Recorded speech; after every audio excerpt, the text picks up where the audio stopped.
बिस्मिल्लाहिर्रहमानिर्रहीम। Welcome to your own show हम और हमारी ज़रात, जिसमें कि हम बात करते हैं एक आम आदमी की, एक आम किसान की ज़रात से मुंसलिक हों, जो कि तजारत से मुंसलिक हों और सबसे बढ़ के पाकिस्तानी हों, उनकी बात की जाती है।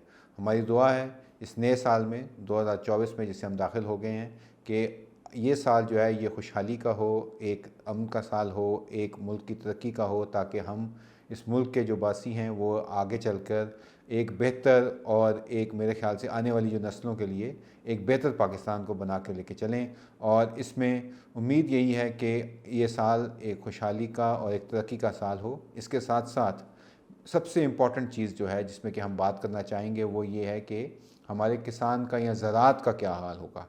तो सबसे पहले पिछले साल पे एक नज़र डालते हैं कि 2023 जो था वो बेशक लोग कह रहे हैं जी कि अच्छा साल था, कुछ लोग कहते हैं, लेकिन कुछ लोग कहते हैं कि नहीं ये बहुत ही बुरा साल था। आज ही मैं देख रहा था कि दो ख़बरें जो सी हैं वो दो मुख्तलिफ़ अखबारों में ये छपी हैं, लेकिन दोनों में एक 180 के ज़ाविये पे बात की जा रही है।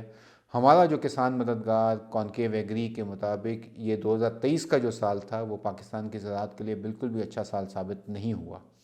क्यों ज़ाहिर नहीं हुआ? क्योंकि इसमें प्लानिंग का और रिसर्च का फुकदान था। डेटा को लेकर चलने की जो बात हम करते हैं, टेक्नोलॉजी से जो आने वाली नस्लों के लिए एक तरक्की का पैगाम लेके आए, वो उस चीज़ का फुकदान था। उस फुकदान से ये हुआ ये कि मुल्क के अंदर जो था वो एक फसलें ऐसी आईं जो कि मेरे ख़्याल से दो अहम फसलें जो हैं उनके जो ज़राअत से मुंसलिक जो लोग थे उनके लिए ये साल बिल्कुल भी बेहतर नहीं था। दो बड़ी फसलें कौन सी, जो कि काफ़ी अरसे से जो हमारी कह लें कि एक बहुत ही ज़रूरी हैं फसलें, जो कि हमें एक्सपोर्ट के लिए या हमारे इंपोर्ट की सब्स्टिट्यूशन के लिए बात करते हैं, तो वो क्या है उस पे सिलसिला। उस लिहाज से देखना ये है कि क्या हम इस काबिल हुए कि उन फसलों का हम मदावा कर सकें, उन किसानों का मदावा कर सकें, तो जवाब है नहीं। तो दो बड़ी फसलें वो कौन सी हैं वो किसी की मेरे ख्याल से मुश्किल नहीं है बूझना। वो फसलें जो कि हम जिसको टारगेट कर रहे हैं वो है मकई।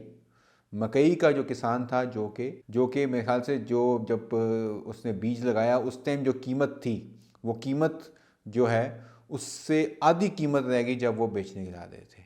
तो आपके सामने है जो मकई के हालात हुए हैं। दूसरे नंबर पे बात करते हैं कॉटन की। कॉटन जो पाकिस्तान की अहम टेक्सटाइल, जो कि मेरे ख्याल से आधी से ज़्यादा हमारी एक्सपोर्ट डॉलर जो हम कमाते हैं वो उसके ऊपर मुनहसर है। लेकिन हम क्योंकि कॉटन जो है वो बाहर से मंगवा रहे हैं या हमारी अपनी जो कॉटन है उसकी कीमतें क्या हो गई हैं, उस सिलसिले में ये कोई अचंभे की बात नहीं है ये बताना कि हुकूमत ने 8,500 जो कीमत बताई थी, सपोर्ट प्राइस जिसे कहते हैं, वो जैसे ही सीज़न स्टार्ट हुआ तो 6,500 पे चली गई।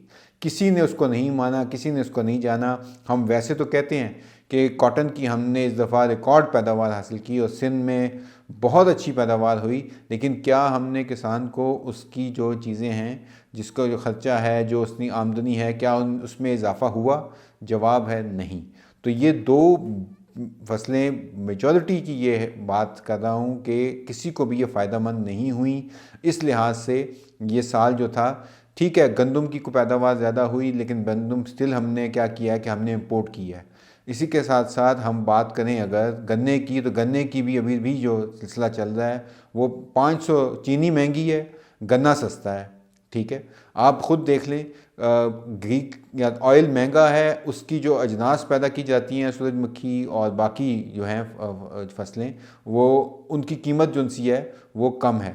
तो ये जो ये एक तफरीक है, एक ये जो खमियाजा है जो वो सिर्फ़ और सिर्फ किसान भुगत रहा है। सबसे जो पसमानदा तबका है वो किसान का है, और इसको 2024 में कैसे ठीक किया जा सकता है, हम उसके ऊपर आज का प्रोग्राम उसके ऊपर करेंगे कि कैसे ये बेहतरी लाई जा सकती है। उसमें कोई ज़्यादा नहीं है, कोई उसे हम कहते हैं अंग्रेज़ी में रॉकेट साइंस नहीं है, सिर्फ एक प्लानिंग का फुकदान है। हम 3 महीने, 6 महीने, 9 महीने सिर्फ कागज़ों के लिए अगर कोई प्लान बनाते हैं, उसका हकीकत में और उस प्लान के अंदर बहुत ही मेरे ख्याल से कम जो है इनसे फ़र्क होना चाहिए, लेकिन ऐसा नहीं होता। हम सिर्फ वो क्या है एडहॉक किस्म पे चल रहे हैं, एडहॉक पे चल रहे हैं। अब पहले आपको गिनवाता हूँ कि पिछले साल में किसान को कहाँ कहाँ पे मार पड़ी है। नंबर 1 है, वो बात करें अगर, तो हमारी जो एनर्जी की कॉस्ट है वो बढ़ी। ठीक है, डीज़ल की, पेट्रोल की, बिजली के तमाम के निर्ख बढ़े हैं। क्या कीमतों में जो किसान जिस पे बेचता है फसल, उसकी कीमतें कम हुई या कुछ अजनास में बेहतर हुई, लेकिन उतना फ़र्क नहीं जितना कि एनर्जी की कॉस्ट में आया। नंबर दो, हम अगर बात करें बीजों की जो है खसूसियात, वो हम सब इंपोर्ट कर रहे हैं अच्छा बीज, उनकी प्राइसेस पिछले साल हमने देखा कि वो जंप कर गई, 30% बढ़ गई। ठीक है, लेकिन क्या उससे जो हासिल हुई फसल उसकी कीमत कितनी बढ़ी, ये एक इस सवाल का जवाब नहीं है। तीसरे नंबर पे आते हैं। तीसरे नंबर पे अबियाना अभी इन्होंने बढ़ाया है। अबियाना किसने बढ़ाया? स्टेट ने बढ़ाया। क्या वो किसान का फ़ायदेमंद हुआ? वो खर्चा भी बढ़ गया। चौथे नंबर पे आते हैं जी। ठीक है, हम बात करते हैं, वो बात हम करते हैं उन टैक्सेस की कि जो कि गवर्नमेंट ने अप्लाई किए हैं। क्या उनके ऊपर, किसान के ऊपर जो टैक्सेस लग रहे हैं, इनडायरेक्ट टैक्सेशन जिसे कहते हैं, उसका क्या हुआ?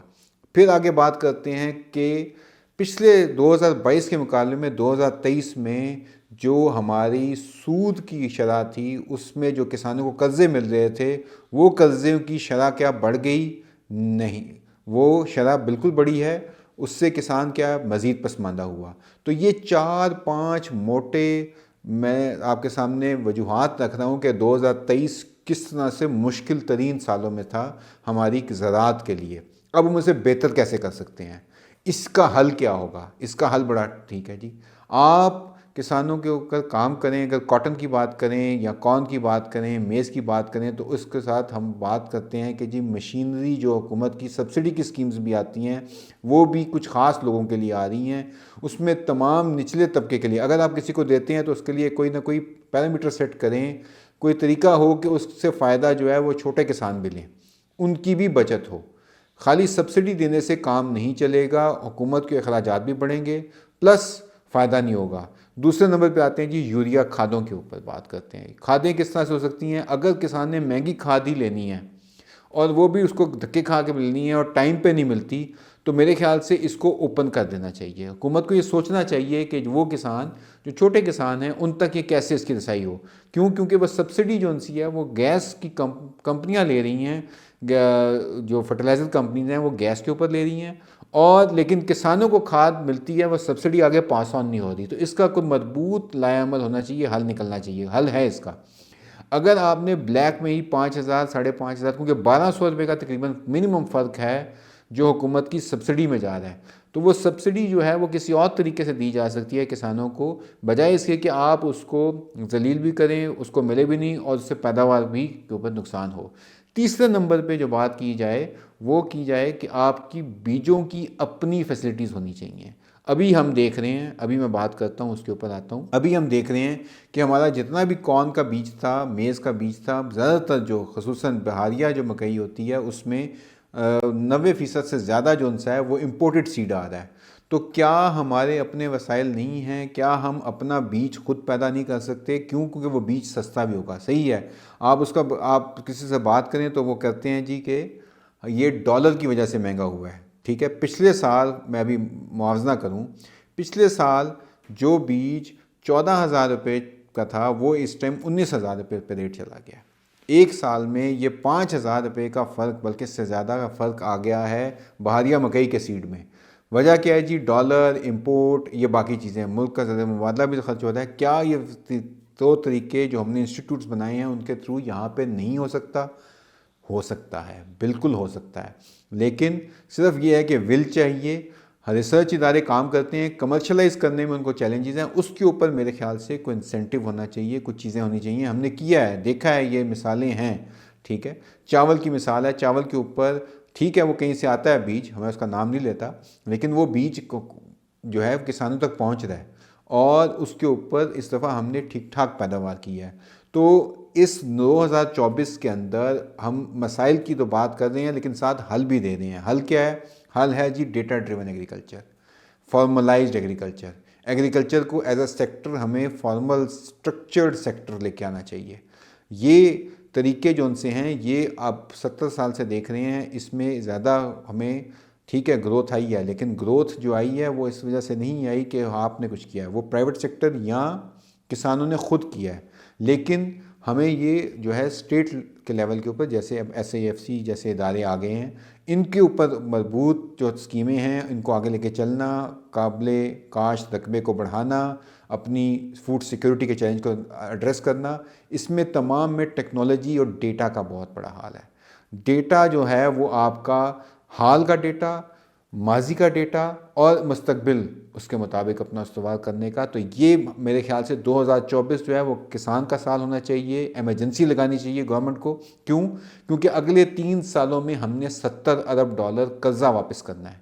वो कैसे वापस होगा? वो अगर हम ज़रूरी मुल्क हैं तो हमें ज़राअत को इस काबिल करना पड़ेगा कि हम उसको लेके चल सकें। तो ये मेरी गुजारिश है किसान मददगार और किसान कॉन्क्लेव एग्री की किसानों का नुमाइंदा होकर ये दरख्वास्त है कि इसके ऊपर आएँ, मिल के बैठें, काम करें और ज़राअत को आसान बनाएं। अब आगे चलते हैं जी, बात करते हैं चावल की। चावल की इस दफ़ा जी बम्पर क्रॉप हुई है। पहली दफ़ा ये कह रहे हैं जी कि 2008 के बाद जो पिछले 5 महीने गुजरे हैं उसका डेटा अभी आया है, जिसमें कि हमने कोई तकरीबन 17 लाख मेट्रिक टन एक्सपोर्ट की है। तकरीबन 1.12 अरब डॉलर की ये हुई है। उसमें यकीनन बहुत अच्छी बात है, लेकिन उसके अंदर एक मैसेज भी है और उम्मीद ये की जा रही है बहरहाल कि 3 अरब डॉलर क्रॉस कर जाएगी ये एक्सपोर्ट। लेकिन ये 3 अरब डॉलर जो हमारे मुल्क से आ रहे हैं, ये उसकी क्या कीमत है? $575 इस टाइम रेट चल रहा है इंटरनेशनल मार्केट के अंदर। इसको देखते हुए अगर देखा जाए तो एक मजबूत हिकमत अमली के तहत हमें ये देखना पड़ेगा कि इसको हम कैसे सस्टेन करते हैं, यानी कि इसको ना सिर्फ बरकरार रखें इतने रेवेन्यू को, बल्कि किसानों को जो है उसकी आखिर छोटे किसानों को या तमाम किसानों को उसका जो है वो फल मजबूत मिले। क्यों उसका मैं मकसद बताता हूँ आपको। अभी जो एक्सपोर्ट हो रही है, ये एक्सपोर्ट इंडिया में जो बैन लगा हुआ है उस वजह से उन्होंने ये पाकिस्तान की मार्केट खुली है। ठीक है, अभी इंडोनेशिया ने और फिलीपींस ने, इसके अलावा उन ममालिक ने बड़ा ओपन किया हुआ है अपने आप को, और हमारी ज़्यादातर जो गई है वो नॉन बासमती चावल बिका है ज़्यादा। अच्छी बात है ये चीज़ें, लेकिन इसको ख़रीद कौन रहा है? क्या गवर्नमेंट टू गवर्नमेंट डील हो रही है? ऐसी नहीं है। ये वो लोग ख़रीद रहे हैं जो इंडियन हैं, यानी कि वो लोग हैं जो कि उसको अपना ब्रांड बना के बेचते हैं।